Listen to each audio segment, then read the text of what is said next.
하버드까지는 정말 아무도 생각하지 않았습니다. 이 학생의 마지막 에세이는 나는 다시 그때가 돌아와도 똑같은 죄를 범할 것이다 로 그냥 끝나요. 입학사정관 한 분이 이 학생에게 메일을 보냈는데요. I was moved by your essay about. 안녕하세요. 어드미션스 패러다임의 박혜성입니다. 오늘은 어드미션스 패러다임을 통해서 하버드에 합격한 학생들 사례 중에서 조금 특별한 사례를 들고 왔는데요. 다른 학생들은 사전 컨설팅에서부터 충분히 하버드를 노려볼 만하다 싶어서 도전해서 성공한 케이스들이었고요. 이 학생은 선뜻 하버드에 도전해볼 만하다라고 말하기는 좀 어려운 학생이었어요. 근데 학생 본인이 너무 원했어서요. 선생님들도 하버드에 맞춰서 그럼 한번 도전해보자, 노력해보자 해서 열심히 진행해본 학생 케이스입니다. 근데 정말 저희에게 너무 놀라운 결과를 가져다줘서 이 케이스를 오늘 소개하게 되었습니다. 수지라는 친구인데요. 하버드에 평균적으로 입학하는 학생의 스펙보다는 조금 미안하지만 못 미친다고 말할 수 있을 것 같은 스펙이었는데요. 심지어 SAT 점수도 내지 않았어요. 그래서 자신 없어 했는데 괜찮다, 옵셔널이고 넌 너무 따뜻한 봉사가 많으니까 에세이 잘 써보자 해서 너무너무 기쁜 소식으로 우리를 놀래켜줬던 학생입니다. 그리고 더 놀라운 사실은요, 진짜 기대도 안 했는데 이런 경우는 없거든요. 보통 공식 축하 문자만 학교 측으로부터 오는데 이 학생의 입학을 담당했던 입학사정관 한 분이 개인적으로 따로 이메일을 보내서 나는 너의 에세이와 추천서에서 너를 평가한 그 문구에 너무 감동했다. 너를 캠퍼스에서 보고 싶다. 꼭 보고 싶다. 라는 이메일을 보낸 케이스였습니다. 너무 기뻤어요. 이 학생은 웨이티드 GPA는 4.49였었고요. AP는 남들만큼 많이 들었습니다. 12학년 때 5개. 근데 음악도 좀 했고, 봉사도 좀 했고, 근데 무엇보다 따뜻했던 건 특이한 경험이었지만 어머님, 아버님이 암 수술을 두 분 다 하신 거예요. 영어를 잘 못하는 어머니, 아버지를 위해서 이 학생이 굉장히 많이 병원에 따라다니면서 돕기도 했고, 식이요법 같은 걸 하셔야 됐어서 학생이 스스로 식이요법을 막 개발하면서 안 매운 고추장 같은 거, 자극적이지 않은 거 어머니한테 선보이고 싶어서 레시피를 온라인에 공개도 하고 또 다른 레시피도 만들어서 다른 사람들하고 쉐어하고 싶어서 많은 노력도 하고 가족을 위한 봉사를 많이 했어요. 코로나 기간이었는데 학교로 이제 어느 정도 휴교를 하다가 복귀했던 시점이 있었어요. 전교에서 이 학생이 제일 늦게 복귀했어요. 면역력이 약한 엄마를 위해서 학교 갔다가 괜히 옮아오면 안 된다고 몇 달을 늦게 학교로 복귀하고 혼자서만 온라인 수업을 했었고요. 저희는 이렇게까지 해야 되나 했는데 그 정도로 착했어요.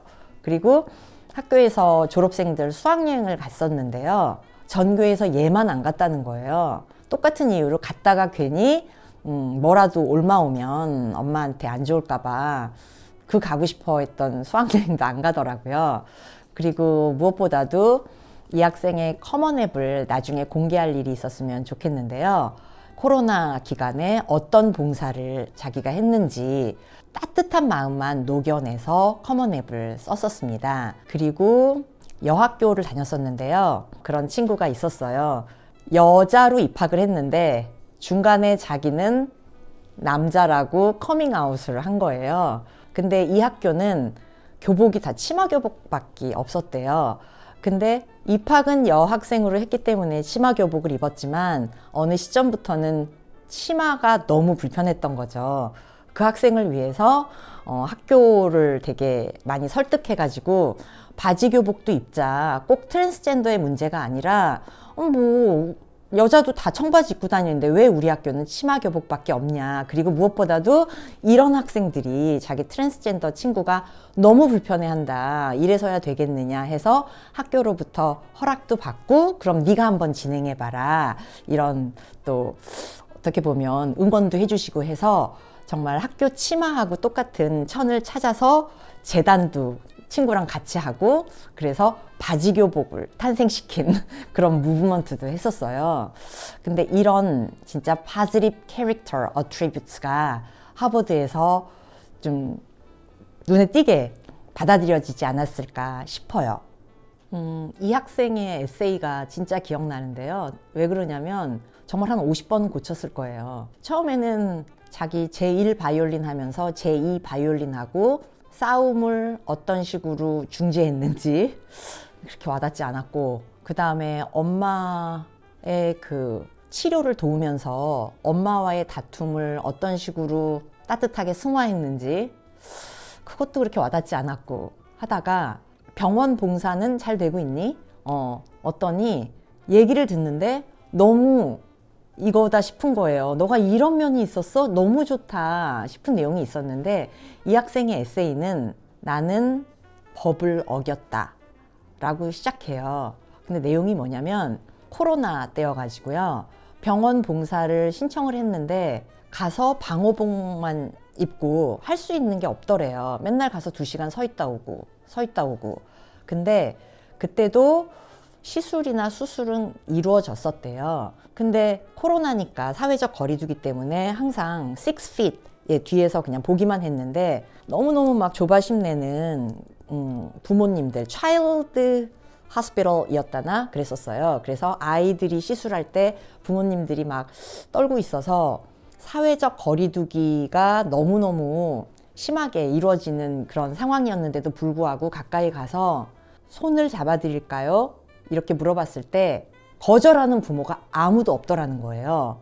지금 이러시면 안 되잖아요. 이게 아니더라는 거예요. 너무 고맙다 그러고 그 시술이 30분이던 1시간 반이던 계속 손을 잡고 있고 고맙다고 하더래요. 그래서 이 학생은 매번 봉사를 갈 때마다 손을 잡아드릴까요? 했었고 어쩔 때는 시술을 하는 아이 있잖아요. 의사나 간호사분들이 제지할 만도 했을 텐데 의사나 간호사분들께 제가 저 아이 시술 받는 동안 손을 좀 잡고 있어도 될까요? 했을 때 하지 말아라 하는 의사나 간호사가 없었다는 거예요. 그래서 그런 시술을 하는 아이의 손을 계속 잡고 있었던 적도 있었고 그랬대요. 근데 이게 그때는 어마어마하게 엄격하게 지켜지던 시대였거든요. 근데 이 학생은 그때 사람은 이런 거구나. 그냥 너무 작은 거 아무것도 아니지만 내 손이라도 잡고 저 사람이 도움을 받을 수 있다면 내주는 게 봉사구나 라는 걸 느꼈다는 거예요. 그래서 이 학생의 마지막 에세이는 나는 다시 그때가 돌아와도 똑같은 죄를 범할 것이다 로 그냥 끝나요. 그리고 이걸 제출했는데 입학사정관 한 분이 이 학생에게 메일을 보냈는데요. 제가 중요 부분만 읽어드릴게요. I was moved by your essay about the power of holding someone's hand in the hospital. 이런 식으로 썼더라고요. 네가 그렇게 손을 잡아준 그 행동이 너무 나는 감명 깊었다 라고 쓰시면서 너같이 따뜻한 애가 이번 가을에 우리 학교에 조인했으면 좋겠다 라고 개인적으로 보내셨더라고요. 봉사는 이런 것 같아요. 어마어마한 게 아니라 여러 가지를 해보면서 느끼는 거, 작은 거라도 도움을 줄 수 있다면 언제든 손을 내밀어 주는 거, 그런 거 이 학생이 느끼고 그런 걸 또 입학사정관도 느껴서 뽑지 않았나 싶어요.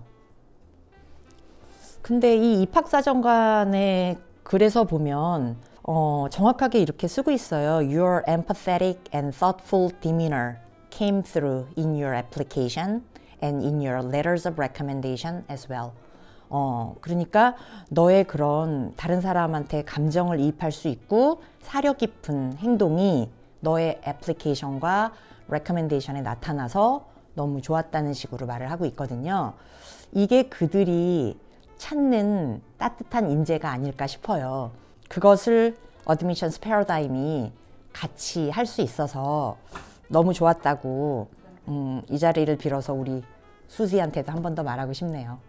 이처럼 아이비리그가 원하는 positive character attribute를 잘 찾아내서 개발시켜 주는 게 저희의 일이라고 생각합니다. 오늘 말씀드린 이 학생의 강점 외에도 이 학생의 진짜 실제 에세이라던가 또 다른 하버드 학생들의 다른 실제 스펙들을 보고 싶으시다면 상담 요청해 주시면 더 많은 정보를 공유해 드리도록 하겠습니다.